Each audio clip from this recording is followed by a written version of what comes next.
Nordic 4, som hørte deres første heat i går. Og der blev altså virkelig også leveret over hele linjen.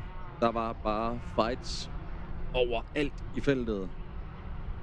Og de kørte tæt, men de kørte fair.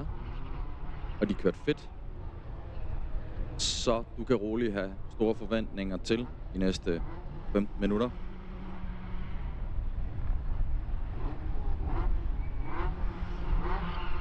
Plus en omgang. Og her går lamperne altså. Røgudvikling ned bagfra, men det er altså bare fra hjulspind, heldigvis. Ellers så kommer de altså alle afsted. God start for Silas Egedal, som altså er lige blevet 14, debuteret i klassen her. Men han har altså brugt noget af sæsonen på at teste på livet løs. Ja, men prøv lige at se her. Nu kommer de altså. Der var lige... Ja. Magnus Petersen også på en mission her. Helt op. Og pres på hos Mads H. Der er lige der proppen i flasken i øjeblikket. Ikke har han gør noget forkert i det. Absolut. Men det er helt sikkert en kæmpe win her for Victor Snebjerg Poulsen, der er kommet forbi. Og nu bare kan komme ind i zonen og køre sit eget løb herfra.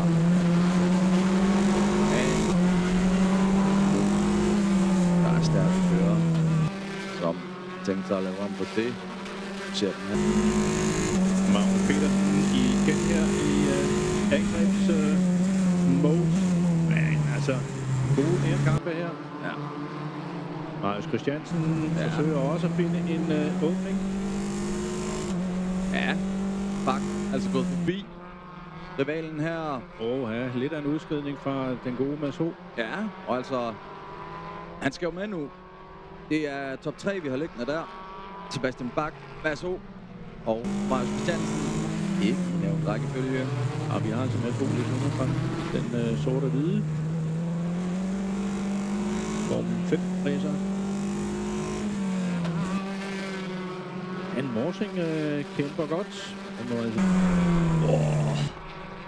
Tæt kamp her mellem... så Marius Christiansen. Så er de næsten 3 her side om side. Det er frækt lavet af Marius Christiansen. Det er fedt race, det her. Så I det, mand.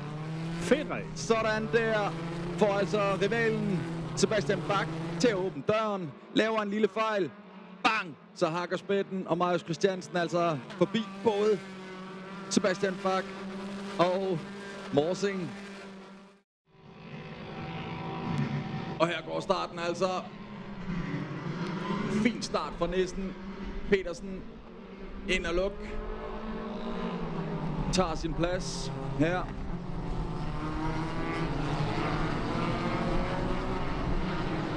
Og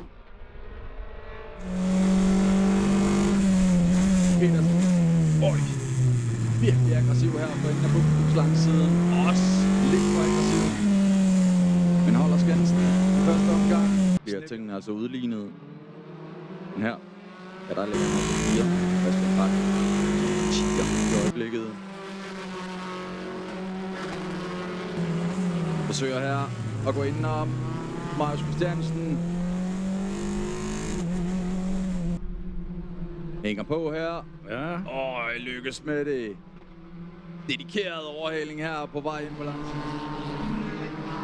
Ja, for de 3 kører i front. De har lige hver især sat deres bedste omgangstid, og ja, de ligger inden for en 10. sekund.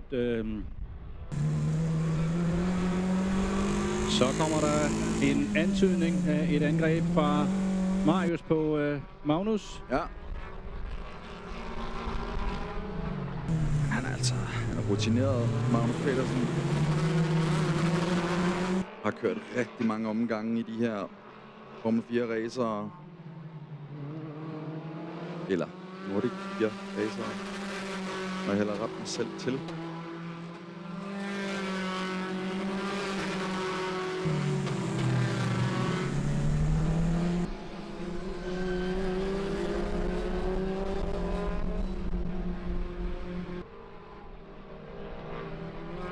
Han ligger så lige foran Mads H. Ja. Hans banemand i forrige heat. Ja. Mads Ho, som fik stop and go på 10 sekunder fra påkørslen, som endte. Da han først kom forbi Magnus Petersen, ja, så har han altså ikke set sig tilbage, og det er bare direkte i flæsket på Kasper Nissen her. Går efter den. Brug for oprejsningen efter de tekniske udfordringer i 2 her. Forsøget.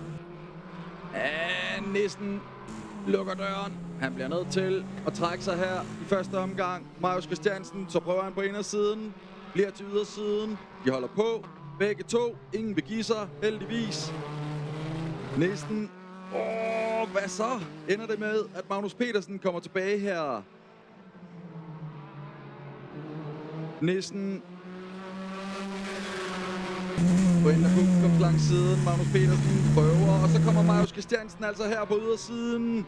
Side om side gennem hesteskoen. Christiansen også op forbi Nissen her.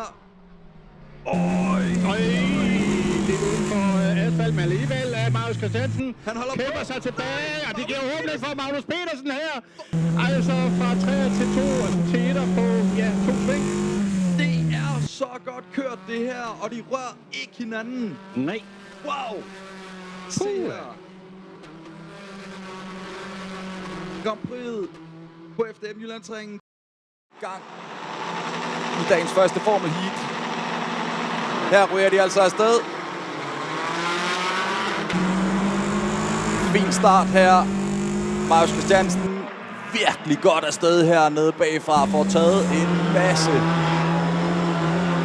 Og det skal han også, for han skal frem i butikken, hvis det her det skal lykkes.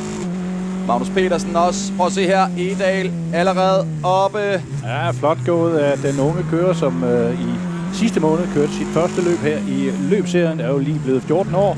Ja, det er altså imponerende. Kommer altså op og forbi. Så var der lige Mads Ho der med en lille udskridning. Fik han lidt hjælp? På Dansk Motorsport her. Magnus Petersen. I kamp med Victor Snebjørn Poulsen. Og så er Kasper Nissen kommet forbi Melvin Kalustian. Ja. Sebastian Bach 11 nu. Ja. Tabt placeringer. Marius Christiansen 8.